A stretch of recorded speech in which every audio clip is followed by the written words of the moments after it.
नमस्कार, आप देख रहे हैं टोटल टीवी और मैं हूं आपके साथ सत्यम गौर। आप सभी का खास पेशकश में बहुत स्वागत है। हरियाणा के पूर्व वित्त मंत्री प्रोफेसर संपत सिंह के इस्तीफे के बाद कांग्रेस में घमासान मचा हुआ है। कांग्रेस की ओर से आज हिसार में वरिष्ठ नेता अनिल मान ने मोर्चा संभालते हुए संपत सिंह के सभी आरोपों का जवाब दिया। अनिल मान ने अपनी हार का ठीकरा संपत सिंह पर फोड़ा था। अब जब संपत सिंह ने इस्तीफा देकर हुड्डा परिवार पर आरोप लगाए तो अनिल मान जवाब देने के लिए आगे आए और अनिल मान ने हिसार के कांग्रेस भवन में प्रेस वार्ता करते हुए कहा है कि संपत सिंह ने जब इनेलो छोड़ी तो उस समय उनकी पार्टी को सबसे ज्यादा जरूरत थी। पार्टी छोड़ने के बाद संपत सिंह ने ओम प्रकाश चौटाला और अभय चौटाला पर आरोप लगाए थे। उनको टिकट नहीं मिली तो वह पहले भाजपा में गए और अब इनेलो से उनकी नजदीकियां बढ़ गईं।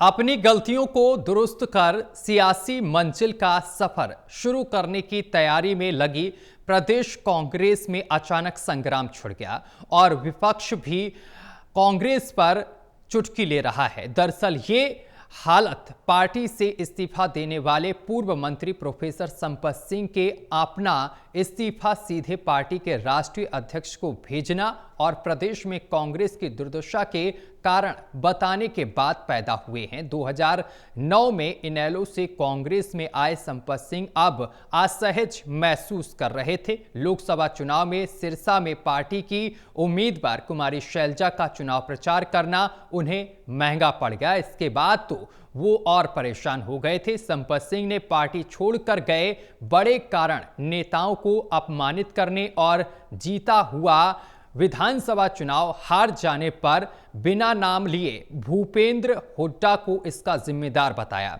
सवाल ये यहां पर उठ रहा है कि क्या ये इस्तीफा केवल नाराजगी का परिणाम है या कांग्रेस के भीतर चल रही अंदरूनी कलह का नया अध्याय। इसी मामले को लेकर चर्चा करेंगे। हमारे साथ मेहमान जुड़ गए, परिचय करा दें। हमारे साथ associate editor doctor Mahesh Kumar ji जुड़ गए हैं और इसके साथ ही एसोसिएट एडिटर देवेंद्र कथुरिया जी हमारे साथ जुड़ गए हैं। वरिष्ठ पत्रकार वीरेंद्र सोनी जी हमारे साथ जुड़ गए हैं। चर्चा की शुरुआत करेंगे, लेकिन उससे पहले आपको दिखाते हैं एक खास रिपोर्ट।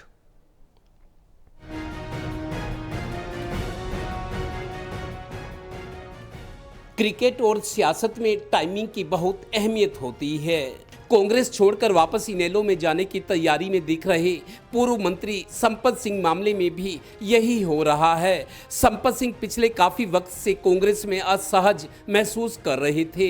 मई 2024 में हुए लोकसभा चुनाव में कांग्रेस की बड़ी नेता कुमारी शैलजा के लिए चुनाव प्रचार करना उन्हें महंगा पड़ गया, क्योंकि पार्टी में उनकी अनदेखी होने लगी। दरअसल कुमारी शैलजा भी सवाल उठा रही हैं कि ऐसा क्या हो गया, पार्टी के किसी उम्मीदवार के लिए प्रचार करना कौन सा गुनाह है। कुछ समय से आहत थे, बातचीत उनसे होती रहती थी और मेरे चुनाव में उन्होंने बहुत मदद भी की पूरे एरिया में, क्योंकि सीनियर नेता हैं, उनका अच्छा प्रभाव रहा है। तो अब उनको थोड़ा थी, समस्याएं थी, बातचीत की हमने, लेकिन बहुत ज़्यादा उन्हें दुख रहा है पीछे राजनीतिक जो भी परिस्थितियां रही पार्टी में, उसके कारण। इस मामले में पूर्व मंत्री संपत सिंह का इस तरह रिएक्ट करना और सीधे कांग्रेस के राष्ट्रीय अध्यक्ष को अपना इस्तीफा भेजना और कांग्रेस की दुर्दशा के कारण गिनाने पर कांग्रेस ही नहीं, विपक्ष भी इस पर चुटकी ले रहा है। संपत सिंह ने अपने भेजे इस्तीफे में एक एक करके 8 बड़े नेताओं को अपमानित करके पार्टी छोड़ जाने के लिए मजबूर करने का सिलसिलेवार ब्यौरा दिया है। कांग्रेस पार्टी को कैसे एक नेतृत्व ने, एक घर ने धीरे धीरे करते करते जो है ना कांग्रेस पार्टी का नाश कर दिया और उसको एक घर के इलाके की तरफ छोड़ दी। तो मैं तो इसलिए कर रहा था कि ठीक है, उस टाइम तो ये लोग कांग्रेस पार्टी की जान थे, चाहे चो बजनाल जी थे, वो थे, उनके बेटे थे, वो थे, वो बता रहा हूँ जो भी है, किरण चौधरी जी थी, उनकी बेटी थी, राव इंद्रजीत जी थे, धर्मवीर जी थे। इस बार उनकी टिकट काट दी श्रुति चौधरी की, बताइए, बीजेपी की थाली में दे दी, बीजेपी का जीता फिर वहाँ। इसी तरीके से कैप्टन अजय सिंह की काट दी, इसलिए काट दी कि एक हीर को यहाँ दे देंगे ताकि वहाँ देनी नहीं पड़ेगी। 1 साल हो गया है, आज किसी हरियाणा के कांग्रेस लीडर की हिम्मत नहीं हुई है कि कोई 4 आदमी लेके जुलूस निकाल दे। गौरतलब है कि 48 साल पहले चौधरी देवीलाल के साथ राजनीति शुरू करने वाले प्रोफेसर संपत सिंह इनेलो सरकार में टॉप के मंत्रियों में शामिल रहे। वो वित्त मंत्री बने, गृह मंत्री भी बने, 6 बार विधानसभा में पहुंचे। इससे भी बढ़कर एक सूझवान नेता जो तथ्यों के साथ बोलता और बानगी पेश करता है। आखिर कांग्रेस को उस वक्त छोड़ गया जब भूपेंद्र हुड्डा पर उनके सियासी निशाने लगते रहे। पार्टी ने फिर भूपेंद्र हुड्डा को नेता प्रतिपक्ष बना दिया। ऐसे में संपत सिंह का पार्टी छोड़ना, और तब भी जब उनकी पूर्व की पार्टी इनेलो फिर संघर्ष कर मजबूत होने की कोशिश कर रही है। इनेलो में उनकी जाने की तैयारी हो चुकी है। ये सब टाइमिंग का ही खेल है, ऊपर से सियासत की पारी। Haryana bureau, total news. Professor Sampat Singh का पार्टी छोड़ना, इसके बाद हरियाणा में मानो सियासी भूचाल आ गया है। तमाम तरीके की बातें चल रही हैं। वहीं ये भी कहा जा रहा है कि पार्टी के अंदर कुछ भी ठीक नहीं चल रहा है। इसी मामले को लेकर चर्चा करेंगे। देवेंद्र जी से शुरुआत करेंगे। देवेंद्र जी, क्या ये इस्तीफा केवल नाराजगी का परिणाम है या कांग्रेस के भीतर चल रही अंदरूनी कलह का नया अध्याय? देखिए सत्यम, हालात के अनुसार फैसले लिए जाते हैं। कोई चाहे व्यापारी हो, फैक्ट्री चला रहा हो, बिजनेसमैन हो, राजनीति हो, कुछ भी हो, जब फैसले लिए जाते तो हालात देखे जाते हैं, किस हालात में क्या फैसला लेना है। संपत सिंह परेशान चल रहे थे, खासतौर पे तब से, पिछले 1-1.25 साल से। मई 2024 में मोदी जी वाले चुनाव हुए थे। कांग्रेस की तरफ से सिरसा से कुमारी शैलजा चुनाव लड़ी थी। कुमारी शैलजा की भरपूर मदद की, प्रचार में उनके लिए अपने लोगों को समझाया। सिरसा बहुत बड़ा लोकसभा क्षेत्र है, तो संपत सिंह का जैसा कहना है कि मैंने बहुत प्रचार किया क्योंकि पार्टी की उम्मीदवार थी। इन्होंने किया, लेकिन कुछ लोगों को अच्छा नहीं लगा। कुछ लोगों का मतलब भूपेंद्र सिंह हुड्डा जी, तो भूपेंद्र सिंह हुड्डा या उनके इशारे पर उदय भान जो थे प्रदेशक, उनका यह आरोप है कि उनको पार्टी में अलग थलग कर दिया, जबकि उन्होंने कुमारी शैलजा को जितवाने में भूमिका निभाई है। और उम्मीदवार, पार्टी के उम्मीदवार की मदद करना, भले ही वो हारे जीते, लेकिन हर कार्यकर्ता, हर नेता का फर्ज होता है कि अपनी पार्टी के लिए काम करना, जूझना, उसको जितवाना। हार जीत अलग बात है। तो संपत सिंह को ये लगा कि मैंने पार्टी की एक उम्मीदवार के लिए काम किया और कुमारी शैलजा जीत गई। कुमारी शैलजा ने इनका धन्यवाद भी किया, घर जाके इनका शुक्रिया अदा किया कि आपकी मेहनत भी रंग लाई मेरी जीत में। लेकिन ये अपने आप को अलग थलग महसूस कर रहे थे। शायद इनको लगता था, क्योंकि भूपेंद्र हुड्डा पार्टी चलाते रहे अब तक, जिस तरीके से उन्होंने टिकटें बांटी या बड़े फैसले, अगर प्रदेश अध्यक्ष को, चूंकि प्रदेश अध्यक्ष और इनकी ट्यूनिंग अच्छी थी भूपेंद्र हुड्डा की, तो संपत सिंह को उभरने नहीं दिया गया, इनका ये कहना है। कुछ टाइम से परेशान थे। अब क्या हुआ? अब ये हुआ कि भूपेंद्र हुड्डा को देखिए 10 महीने के बाद नेता प्रतिपक्ष दोबारा बना दिया।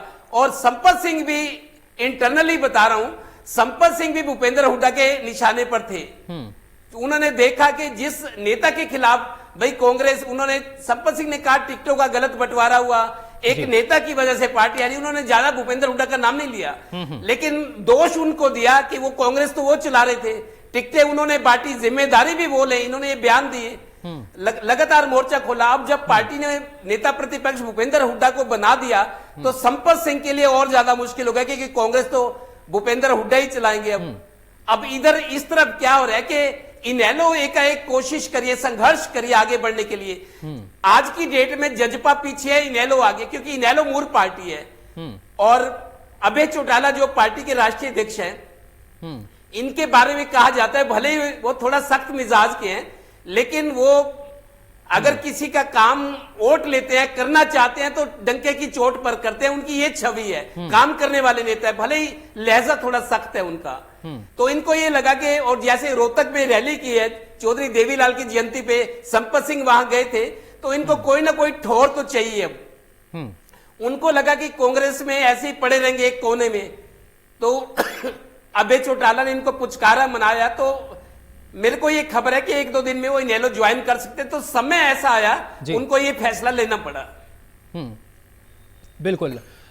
महेश जी, क्या कांग्रेस अपने वरिष्ठ और अनुभवी नेताओं को संभाल पाने में नाकाम साबित हो रही है? देखिए, तमाम चीजें पहले भी सामने आई, ऐसा लग रहा था कि वो नाराज चल रहे हैं। संपत सिंह जिस तरीके से वो मीडिया में लगातार सुर्खियां बटोर रहे थे, तमाम तरीके के वो बयान भी दे रहे थे, और अंदरूनी कलह का भी जब सवाल आपने पूछा था उनसे, तब भी उन्होंने कुछ ऐसा ही जवाब दिया था जिससे ऐसा लग रहा था कि वो नाराज चल रहे हैं पार्टी से। और आज वो तमाम चीजें सामने आ गई, उन्होंने पार्टी से दूरियां बना ली हैं। देखिए सत्य, मुझे नहीं लगता कि कोई नाराजगी इसके पीछे सबसे बड़ा कारण है। दरअसल अगर संभावनाओं की बात की जाए तो मुझे लगता है कि संभावनाएं सबसे बड़ा कारण इस पार्टी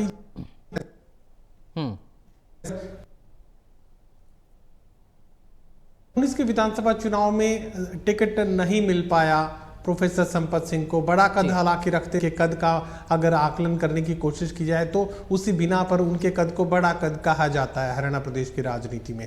कांग्रेस पार्टी में वो शामिल हुए। 2019 के विधानसभा चुनाव में उन्हें टिकट नहीं मिल पाया और ये टिकट कुलदीप बिश्नोई ने दिलवाने का काम किया अपने साथी रणधीर पनिहार को, जिसकी वजह से वो टिकट से महरूम रह गए। अब 2024 के विधानसभा चुनाव का जिक्र करते हैं। यहाँ पर जो टिकट है वो अनिल मान को दे दिया गया। नलवा विधानसभा क्षेत्र कांग्रेस पार्टी का टिकट अनिल मान के पास गया तो निर्दलीय चुनाव मैदान में ताल ठोकने का पिता पुत्र ने फैसला किया। पिता यानी प्रोफेसर संपत सिंह और पुत्र यानी गोरख संपत सिंह। और अब अपने बेटे की भविष्य की राजनीति को लेकर, बेटे के भविष्य को लेकर चिंतित हैं प्रोफेसर संपत सिंह। अब कांग्रेस पार्टी में संपत सिंह को यह साफ तौर से नजर आ रहा था कि 2019 में उनके लिए टिकट नहीं था, 2024 में उनके लिए टिकट नहीं था, तो आगे 2029 में उन्हें टिकट कैसे मिलेगा और कौन देगा?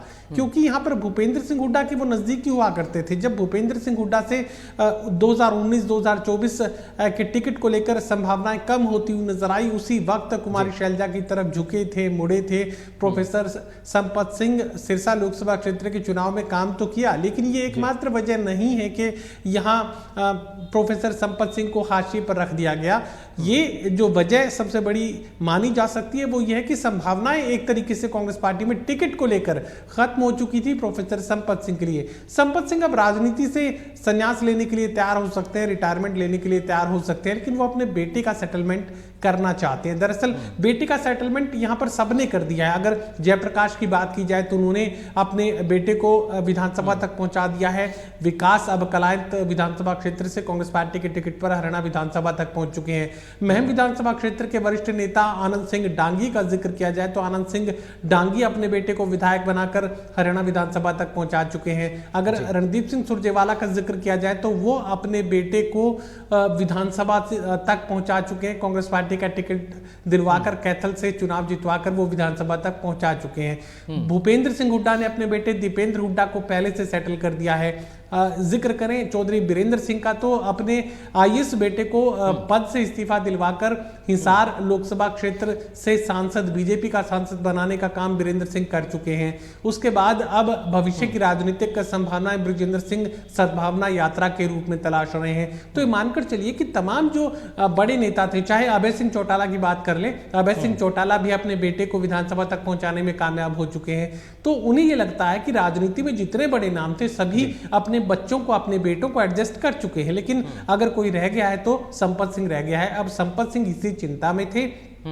कांग्रेस पार्टी में टिकट की संभावनाएं ना के बराबर नजर आ रही थी और यही वजह कि उन्हें इंडियन नेशनल लोकदल में अब भविष्य की पारी खेलने की संभावनाएं नजर आई। वजह क्या है कि इंडियन नेशनल लोकदल के उम्मीदवारों को लेकर, मजबूत उम्मीदवारों की अगर बात की जाए, टिकट लगभग खाली वाली, सिरसा जिले को छोड़ दे तो खाली की स्थिति बनी रहती है। ऐसे में अगर संपत सिंह अपने लिए, अपने बेटे के लिए, दोनों के लिए भी अगर टिकट चाहेंगे तो इंडियन नेशनल लोकदल में इंडियन नेशनल लोकदल उन्हें टिकट देगी और जिस विधानसभा क्षेत्र से चाहे उस विधानसभा क्षेत्र से देगी। तो ऐसे में संभावनाओं की बात थी और यही वजह कि प्रोफेसर संपत सिंह ने कांग्रेस पार्टी को अलविदा कहा और इंडियन नेशनल लोकदल को अब अपने गले लगाने जा रहे हैं। बिल्कुल। वीरेंद्र सोनी जी, क्या संपत सिंह का ये इस्तीफा अचानक लिया गया फैसला है या फिर पहले से चल रही नाराजगी का परिणाम? प्रोफेसर संपत सिंह ने अपनी रणनीति पहले ही तय कर ली थी। जब 25 सितंबर को चौधरी देवीलाल की जयंती पर जी। रैली में शामिल हुए थे। तो वो अपने एक्स ट्विटर हैंडल पर भी अपनी वेदना व्यक्त कर रहे थे। इससे अनुमान लग रहा था कि उनकी राजनीति किस ओर जा रही है, उनके भविष्य की राजनीति क्या हो सकती है। लेकिन अब चौधरी संपत सिंह ने इंडियन नेशनल लोकदल छोड़ी, अलग अलग पार्टियों में गए, कांग्रेस में गए, भारतीय जनता पार्टी में गए, फिर कांग्रेस में गए, अब फिर इंडियन नेशनल लोकदल की राह पकड़ रहे हैं। अगर ओम प्रकाश चौटाला आज होते तो क्या प्रोफेसर संपत सिंह इनेलो में जाते? कई तरह के प्रश्न है उनके। देखिए, बड़े वो प्रबुद्ध माने जाते हैं, उनका एक बड़ा मान सम्मान है और हरियाणा की राजनीति की अच्छी पकड़ रखते हैं। लेकिन अब बिल्कुल ठीक है, जिस तरह महेश जी कह रहे थे, अब उनकी जो है अपनी राजनीति नहीं है, वो अपने बेटे प्रोफेसर संपत सिंह के लिए स्थान बनाना चाहते हैं। अब देखिए, सब 76 वर्ष के हैं, 2029 में चुनाव होंगे तो 80 वर्ष के हो जाएंगे। तो ऐसे में उनका चुनाव लड़ पाना जो है असंभव हो सकता है। तो वो अपने बेटे का जो भविष्य है वो सुनिश्चित करना चाहते हैं, इसमें कोई बुराई भी नहीं है। लेकिन जो उन्होंने मुद्दे उठाए हैं, देखिए मुद्दे तो उनके ठीक है, लेकिन जो टाइमिंग है, ये अवसर क्यों चुनाव होना है भाई? जब ये मुद्दे आज के तो हैं, ये मुद्दे पहले के हैं, लोकसभा चुनाव के समय से हैं, तो तब उनको ये लग रहा था कि विधानसभा चुनाव में टिकट मिल जाएगी, तो इसलिए वो चुप रहे। लेकिन जब देखा कि अब भूपेंद्र सिंह हुड्डा विधायक दल के नेता दोबारा बन गए हैं और नरेंद्र सिंह प्रदेश अध्यक्ष बन चुके हैं, तो ऐसे में अब उनकी कोई संभावना है नहीं, उनके भविष्य के लिए कोई सुनिश्चित है नहीं। तो इसलिए, क्योंकि सभी अपने स्वार्थ की राजनीति करते हैं और उस स्वार्थ की राजनीति में प्रोफेसर संपत सिंह को अगर लग रहा है कि कांग्रेस में कोई भविष्य नहीं है और कांग्रेस डूबता हुआ जहाज है, तो इंडियन नेशनल लोकदल की राह पकड़ सकते हैं। तो भारतीय जनता पार्टी में जाने दे रहे, भारतीय जनता पार्टी ने तो उनको टिकट दिया नहीं। भारतीय जनता पार्टी के राष्ट्रीय कार्यकारिणी के सदस्य बनाए गए थे, किसानों के मुद्दे पर काफी अपनी राय दे रहे थे, लेकिन पार्टी में उनकी सुनवाई नहीं हो रही थी।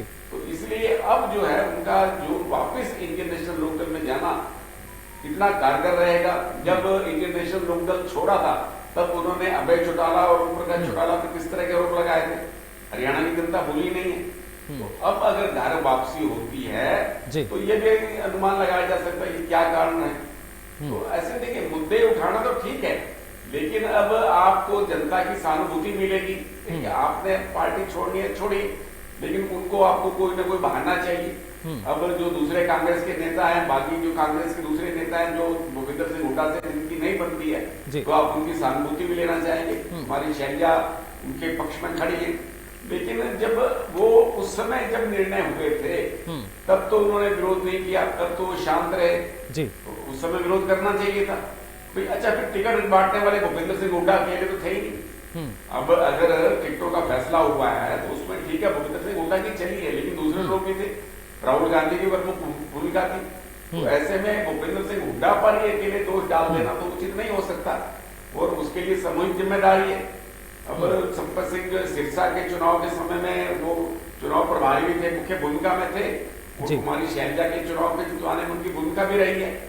लेकिन अगर वो अब जनता से जो उनके मुद्दे थे और अब वो अगर कांग्रेस को छोड़ रहे हैं तो उनके अपने कारण हैं, निजी कारण भी हैं। तो क्या अब उनकी भविष्य की राजनीति जो बेटे के लिए होगी तो उसमें इंडियन नेशनल लोकदल में उनका कितना स्थान बन पाएगा? जो उन्होंने इंडियन नेशनल लोकदल छोड़ते समय जो मुद्दे उठाए थे, क्या अब वो समाप्त हो गए? जो उस समय की उनकी वेदना थी, क्या अब वो उस पीड़ा अब समाप्त हो गई है? तो ऐसे कई प्रश्न है। ये हरियाणा की राजनीति में स्वार्थ अवसरवाद चलता रहता है। तो ऐसे में संपत सिंह का कांग्रेस को अलविदा कहना कोई हैरानी वाली बात नहीं है। पहले से लग रहा था, अगर वो, हालांकि राहुल नरेंद्र कह रहे हैं कि प्रोफेसर संपत सिंह से बात करेंगे, लेकिन इससे कोई हल निकलने वाला नहीं है। और जो मुद्दे वो कह चुके हैं उससे वापस कैसे हटेंगे? अब इंडियन नेशनल लोकदल में उनके लिए कैसा स्थान बन पाएगा? ये तो भविष्य के गर्भ में अभी वहां संघर्ष करना पड़ेगा। तो ऐसे में अब आगे आने वाले समय में प्रोफेसर संपत सिंह की राजनीति अपने बेटे के लिए होगी और उनके बेटे को अपनी योग्यता से प्रमाणित करना पड़ेगा। एक नए सिरे से राजनीति का अध्याय शुरू कर रहे हैं, तो अपनी जो राजनीति का नया अध्याय है उसमें वो जनता का कितना विश्वास जीतते हैं अपने संघर्षशील छवि से। जिस तरह प्रोफेसर संपत सिंह ने नाम कमाया था, क्या उनका बेटा भी उस तरह का नाम कमा पाएगा? ठीक है। देवेंद्र जी देखिए, संपत सिंह से जब लगातार बात की जा रही थी, मीडिया में ऐसी भी खबरें सामने निकल कर आ रही थी कि वो पार्टी से नाराज चल रहे हैं, तो क्या ऐसे में पार्टी के जो वरिष्ठ नेता हैं राहुल गांधी, हाईकमान, इन तमाम लोगों को मनाना चाहिए था अपने इस अनुभवी नेता को, क्योंकि संपत सिंह के जाने से पार्टी को काफी नुकसान हो सकता है आगे चलकर। देखिए सत्यम, ये तो मानना चाहिए, मैं भी मानता हूं, हालांकि मेरा से उनसे कोई लेना देना नहीं, लेकिन उनकी जो मैंने प्रेजेंटेशन देखी है विधानसभा में, जो सोच है जब मीडिया के सामने बोलते हैं, लगता है कोई इंटेलेक्चुअल व्यक्ति है, आंकड़े लेकर आते हैं हाथ में लिखकर, मतलब सुनने वाले को जचता है कि हाँ आदमी होमवर्क करके आया है, तो इंटेलेक्चुअल लगते हैं पॉलिटिशियन। लेकिन जो आप कह रहे थे हाईकमान को, भाई कांग्रेस कौन चला रहा था हरियाणा में, कांग्रेस कौन चला रहा था, ऊपर तक तो बात जाती नहीं थी ना। संपत सिंह ने अपनी नाराजगी में यह भी कहा है कि ऊपर कुछ 2-4 लोग जाकर बात बताते, शिकायत करते, इस तरह की किसी की हिम्मत नहीं पड़ती थी ना। हरियाणा में जो लोग कांग्रेस चला रहे थे, उन्हीं की वजह से तो कांग्रेस के हाथ से सत्ता निकल गई। हाईकमान ने एक तरह से फ्री हैंड दिया हुआ था। जब टिकटों की बात आई, चौधरी भूपेंद्र सिंह हुड्डा ने विधानसभा चुनाव से पहले, शायद आपको याद कराऊं, अमरिंदर सिंह ने कभी जब पंजाब में वह कांग्रेस में हुआ करते थे, उन्होंने फ्री हैंड मांगा था, पार्टी ने फ्री हैंड दिया और अमरिंदर सिंह ने कांग्रेस की सरकार बनाई थी पंजाब में।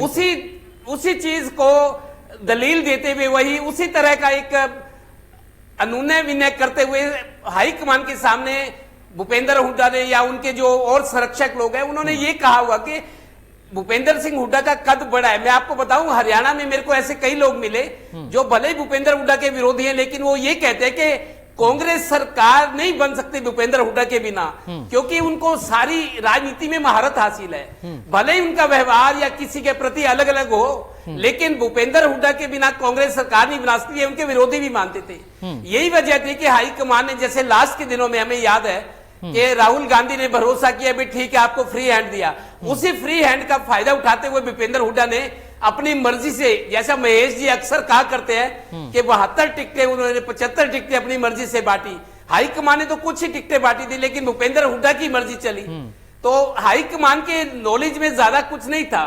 जो लोग कांग्रेस चला रहे थे, इसी वजह से तो हरियाणा में कुमारी शैलजा, किरण चौधरी और रणदीप सुरजेवाला एक गुट बना था भूपेंद्र हुड्डा के खिलाफ कि ये दूसरों को ये समझते हैं कि कांग्रेस में ही चला रहा हूं, कांग्रेस मुझसे चल रही है। तो इस तरह के हालात बने हुए थे, हाईकमान तक बात जाना मुश्किल थी, क्योंकि जो कांग्रेस चला रहे थे उन्हीं की बात ऊपर के लोग मान लेते।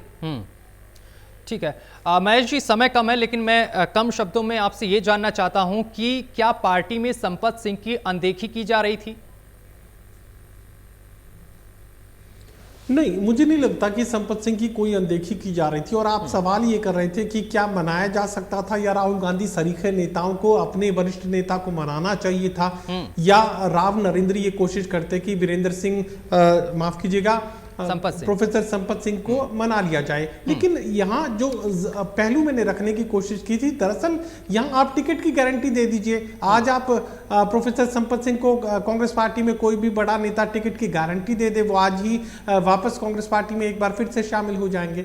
दरअसल टिकट की गारंटी की बात यहाँ पर है। 2019 में नहीं मिली, 2024 में नहीं मिली, भविष्य की राजनीति बेटे के लिए सुनिश्चित करनी है, कैसे करेंगे? इंडियन नेशनल लोकदल में गारंटी मिल सकती है। और यही वजह है कि संपत सिंह को आज कोई भी ले, भले ही सोनिया गांधी बुलाकर यहां प्रोफेसर संपत सिंह से बातचीत कर ले, लेकिन उस बातचीत का नतीजा इसलिए नहीं निकलेगा कि उन्हें चाहिए टिकट की गारंटी, और टिकट की गारंटी कांग्रेस पार्टी आज की परिस्थिति में संपत सिंह और उनके परिवार को नहीं दे सकती। टिकट की गारंटी इंडियन नेशनल लोकदल में मिलेगी, और यही वजह कि इंडियन नेशनल लोकदल में अब पिता पुत्र जाने का फैसला कर चुके।